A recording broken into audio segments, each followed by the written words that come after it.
আজকে সকাল থেকেই বাইরে বৃষ্টি হচ্ছে এবং আমি বারান্দায় বসে বসে বৃষ্টি দেখছিলাম। আমার বৃষ্টি দেখতে খুবই ভালো লাগে। আর বৃষ্টি হলেই খিচুড়ি আর ইলিশ ভাজা খাওয়ার যে ইচ্ছা, এটা মনে হয় সব বাঙালির মনেই জেগে ওঠে। তো চলেন আজকে আপনাদেরকে সাথে নিয়ে আমি ইলিশ খিচুড়ি রান্না করি। প্রথমেই আমি চাল নিয়ে নিচ্ছি।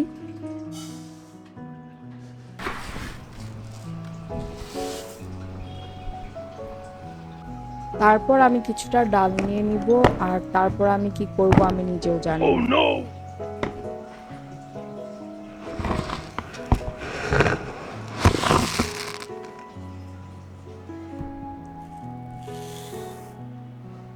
আমি একদমই নতুন রান্না শিখেছি, তাই আমার রান্নায় অনেক ভুল ত্রুটি হয়। আমার রান্না দেখে কেউ বাসায় চেষ্টা করবেন না।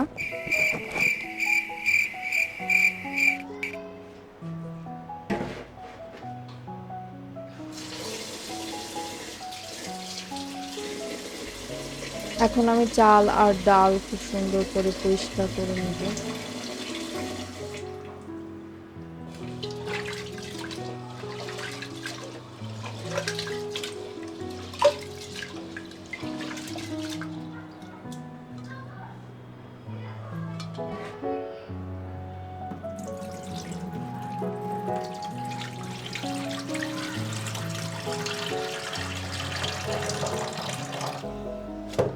শখের বশে টুকটাক রান্না বান্না আমি প্রায়ই করি। আর আমার রান্না খাওয়া গেলেও সবাই প্রশংসা করে, খাওয়া না গেলেও সবাই প্রশংসা করে। তো আমি আসলে এখনো এটাই বুঝি না ওরা আসলে কিভাবে খায়।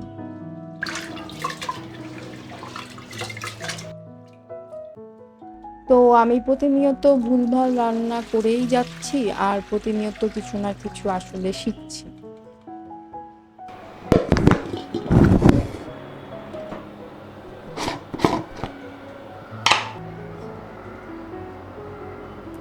সুন্দর করে ডাল চাল ধোয়া হয়ে চাল ডাল ডাল একই কথা।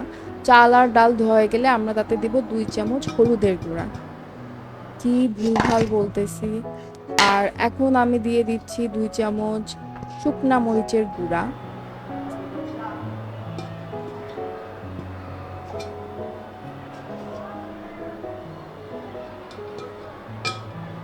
তারপর আমি দিয়ে দিচ্ছি 2 চামচ জিরার গুঁড়া। আর এরপর আমি দিয়ে দিব একটুখানি সরিষার তেল। সরিষার তেলের ঝাঁজ আমার খুবই ভালো লাগে। আমার কাছে মনে হয় সরিষার তেল খিচুড়িতে দিলে একটা ওয়াও ওয়াও টেস্ট হয়।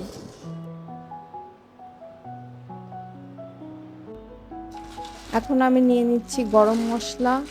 চা খেতে খেতে আমি গরম মশলা প্রায় শেষ করেই ফেলছি। যা আছে তাই দিচ্ছি।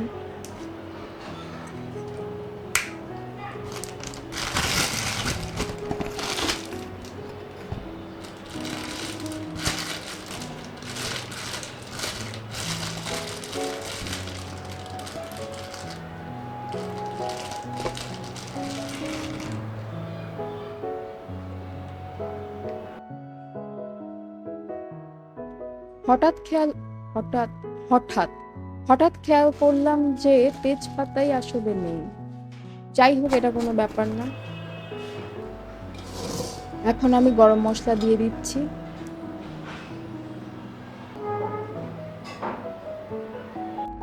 আর তারপর আমার মনে পড়ছে যে আমি লবণে দিতে ভুলে গেছিলাম। আর এইটা অনেক বড় ব্যাপার। তাই আমি 2 চামচ লবণ দিয়ে এখন ভালো করে মাখিয়ে নিই।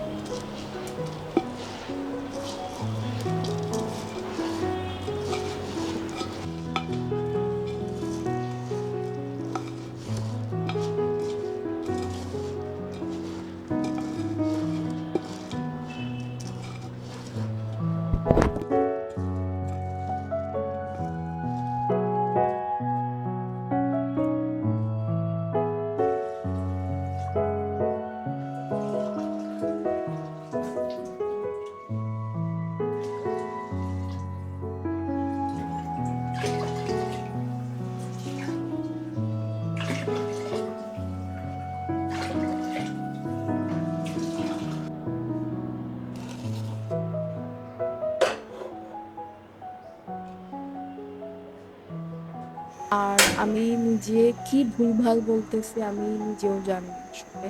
অনেক সময় বুঝতেই পারতেছি না যে কি বলবো। আর আমার পাশে রুহিনা তো হাসতে হাসতে গড়ায় যাচ্ছে যে তুমি এগুলা কি ভুলভাল রান্না দেখাচ্ছ আর কি আজাইরা বক বক করতেছো, এগুলা কে দেখবে।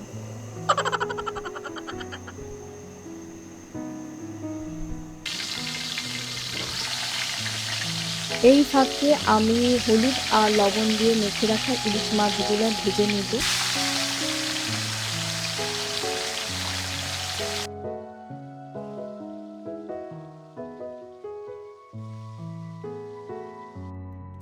ইলিশ মাছগুলো ভাজা হয়ে গেলে একটা প্লেটে তুলে নিব এবং তাতে মরিচ পেঁয়াজ ভেজে উপরে ঢেলে দিব।